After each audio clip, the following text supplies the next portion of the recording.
இந்த ஒவ்வொரு விஷயங்கள் மூலமாகத்தான் கர்த்தர் நம்மோடு கூட இருக்கிறார் என்கிறத நம்ம புரிந்து கொள்ள முடியும். அல்லேலூயா சொல்லுங்க. அல்லேலூயா. ஒவ்வொரு அற்புதங்கள் நம்ம பார்த்து சொல்லும், நான் உன்னோடு இருக்கிறேன்.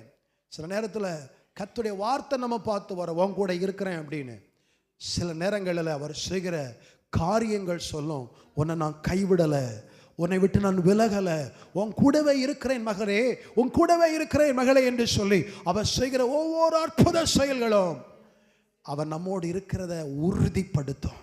அதுக்கு எனக்கும் உங்களுக்கும் தேவை அவரிடத்துல காத்திருக்கிற, அவர் இறங்குகிற வரைக்கும் இந்த பிரச்சனையில், இந்த பலகீனத்தில், இந்த வியாதியில், இந்த தேவையில் என் தேவனாகிய கர்த்தர் எனக்கு ஒரு அற்புதம் செய்யட்டும்.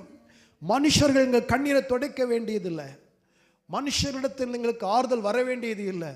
எங்கள் தேவனே இந்த காரியத்துக்கு ஒரு பதில் தரட்டும் என்று சொல்லி உண்மையாய் கர்த்தரை விசுவாசித்து அவருக்கு மகிமை கொடுப்பதற்கு ஆயத்தமாய் இருப்போமே ஆனால், அவர் இறங்குகிற வரைக்கும் காத்திருப்போமே ஆனால், தேவனாகிய கர்த்தர் நமக்கு இரக்கம் செய்ய வல்லவராய் இருக்கிறார்.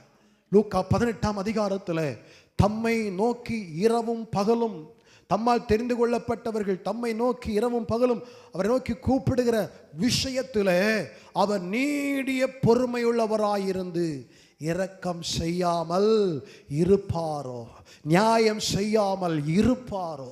அவரை நோக்கி ஜெபிக்கிறவங்க, ஹல்லேலூயா, அவரை நோக்கி பார்க்கிற ஒவ்வொருவரும் இரவு பகல் என்று பாராமல், ஆண்டவரே ஆண்டவரே என்று இருக்கிற தேவ பிள்ளையே, உனக்கு கர்த்தர் நியாயம் செய்வார். அந்த விதவைக்கு நியாயம் செய்த ஆண்டவர், ஆமேன், இன்றைக்கு அவரை நோக்கி பார்க்கிற, அவரிடத்திலிருந்து ஒரு தாசைக்காய் காத்திருக்கிற ஆண்டவர் உனக்கு, நீ சுயமா ஒரு முடிவெடுக்காம, ஸ்தோத்திரம், உன் சொந்த முயற்சியில் இறங்காமல் யாரோ சொன்னாங்கன்னு சொல்லி நீ ஆமே அந்த காரியத்தில் ஆமே நீ அவசரப்படாம நீ கர்த்தர் எனக்கு இறங்கட்டும், அவரிடத்திலிருந்து பதில் வரட்டும் என்று காத்திருந்தாயே, உன் காத்திருக்குதலுக்கு நிச்சயமாய் ஆமேன் ஒரு பலன் உண்டு.